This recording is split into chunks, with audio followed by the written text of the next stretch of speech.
मरकज़ी हुकूमत की जानिब से जो वक़्फ़ क़ानून में तरमीम लाया गया है, वो तो 9 अप्रैल से सारे मुल्क में नाफ़िज़ हो गया है।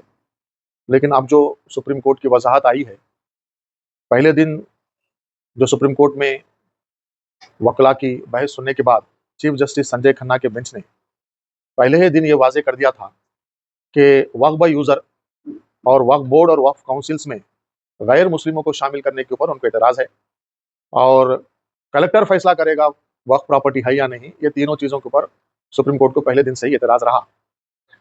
अब जब संजय खन्ना ने अपना इरादा ज़ाहिर कर दिया कि ये तीनों उमूर के ऊपर सुप्रीम कोर्ट स्टे लगा देगा, तो solicitor general of India Tushar Mehta उठते हैं और एक दिन का वक्त पूछते हैं।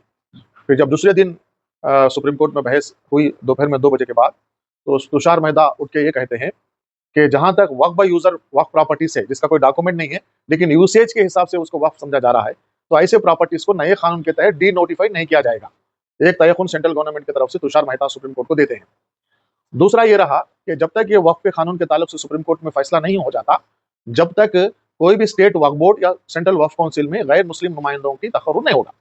ये जब दो चीज़ों का ये अश्योरेंस तुषार मेहता की तरफ से आता है, तो फिर सुप्रीम कोर्ट उसको रिकॉर्ड करके फिर इसको 5 मई को इसको तारीख को मुलतवी कर दिया जाता है। और ये वाज़ेह करते हुए, क्योंकि हर कोई ये नए कानून को चैलेंज करते हुए पिटीशन सुप्रीम कोर्ट में दाखिल कर रहे हैं, तो इस तरह से सुनवाई में बहुत ताख़ीर होगी और तकलीफ होगी और सुनने में भी प्रैक्टिकली कई डिफिकल्टीज आ सकते हैं। तो चीफ जस्टिस ने यह कहा कि किसी 5 केसेस को लीड केसेस माना जाएगा, बाकी के सभी केसेस को एज एप्लीकेशंस रहेंगे, लेकिन उसकी सुनवाई नहीं होगी। लेकिन 5 लीडिंग केसेस की सुनवाई होगी, जिसमें ये कानून सही या गलत है, इस चीज़ का फैसला पूरी सुनवाई के बाद होगा। अब तवक्को है कि 13 मई को संजय खन्ना साहब का रिटायरमेंट है, उसके बाद जस्टिस गवाई साहब नए चीफ जस्टिस होंगे और उनके आने के बाद ही इंशाल्लाह हो सकता है कि इसमें कोई फैसला, कतई फैसला आएगा। आपको क्या दिख रहा साहब कि किसकी तरफ फैसला होगा ये? देखिए, पहले दिन ही सुप्रीम कोर्ट के जो तेवर रहे हैं, उन्होंने ये कह दिया कि 2-3 चीज़ें जो है वो जाने के पूरे चांसेस है। अब खैर, अब पूरे आर्गुमेंट्स के बाद ही ये फैसला बाहर आएगा, लेकिन हम पुरुम्मीद है कि ये जो कानून है ये चले जाएगा और हमारे कॉन्स्टिट्यूशन का तहफ़्फ़ुज़ हो जाएगा, इसका हमको पूरा यकीन है और सुप्रीम कोर्ट ही ये काम कर सकेगी। अगर अपने फैसला न हो, फैसला तो क्या हो सकता है ऑल ओवर इंडिया में? नहीं होने की चीज़ नहीं है। देखिए, अब जो हमारी जो हम उम्मीदें वाबस्ता हैं सुप्रीम कोर्ट से, और हमको ये भी उम्मीद है।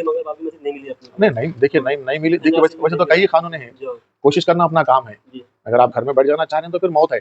तो इस तरह से देखिए, प्रोटेस्ट करना आपका राइट है, चाहे सड़क पे हो, संसद में हो या सुप्रीम कोर्ट में हो। अपनी बात को रखना आपका काम है। देखिए, जैसा कि आप रोज कई दुआएं करते हैं। आप चाहते हैं कि आपके पास मर्सिडीज हो, आप चाहते हैं कि आपके पास गाड़ी हो, आप चाहते हैं कि आपके पास जुबली में बंगला हो। अगर आप अल्लाह ताला आपको नहीं दिया तो क्या आप नाराज होकर खामन पड़ जाते हैं? लेकिन दुआ तो आप करते रहेंगे ना।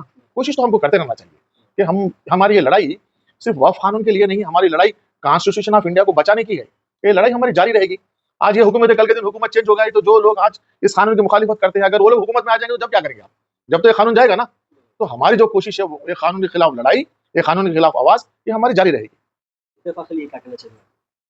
इत्तेफाक तो है, अभी इत्तेफाक कहाँ नहीं है, इत्तेफाक पूरे हिंदुस्तान में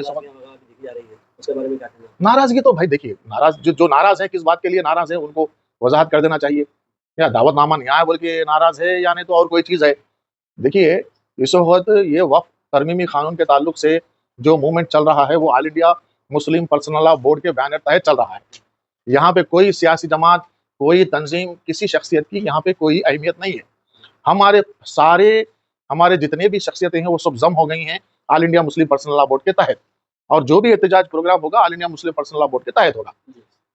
तो अब हम all India Muslim personal law board पूरे हिंदुस्तान में एक प्रोग्राम को डिक्लेयर कर चुकी है कि किस दिन क्या एहतजाज होना चाहिए। तो वो एहतजाजी प्रोग्राम रहेंगे और all India Muslim personal law board के ये प्लेटफॉर्म के तहत ही इसके खिलाफ में हमारा एहतजाज जारी रहेगा।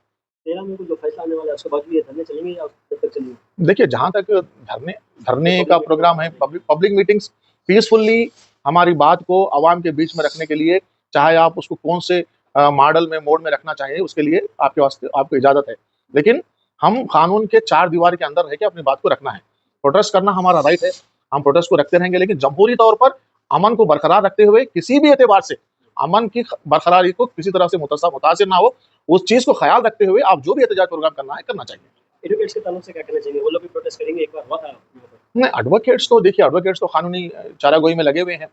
जैसे कि यहाँ के हमारे एडवोकेट्स भी, बहुत से एडवोकेट्स सुप्रीम कोर्ट में कोई भी ना कोई पार्टी की तरफ से दरखास्तें डाले हैं, जो मशवरे ऑर्गेनाइजेशंस को देना है बराबर दे रहे हैं। तो आप क्या समझते हैं कि ये जो भी all India Muslim personal law board है या कोई और जमात है, बगैर वकीलों के मशवरे से चल रहे हैं बराबर? वकला, मुस्लिम वकला इस कास में साथ है, चाहे वो मशवरों के जरिए हो, चाहे वो अदालतों में पिटिशंस को ड्राफ्ट करने में, डालने में, अपनी बात को किस तरह से कानूनी दायरे के अंदर रख सकते हैं, उसके लिए वकलाओं का साथ बिल्कुल है। दिल्ली में देखा गया था एडवोकेट्स भी जो है धरने दिए, हैदराबाद में नहीं हुआ ऐसा।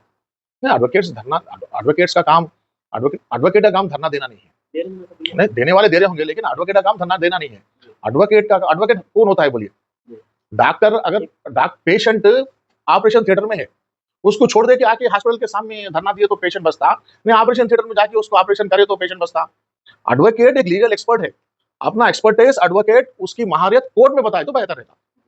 धरना नाम क्या से दे सकते, आप लोग जो है सो जाके फोटो छाप देंगे, मेरी पब्लिसिटी हो जाएंगे, लेकिन वो मेरा मेन काम नहीं होता ना। मेरा मेन काम है लीगल एक्सपर्टाइज देना।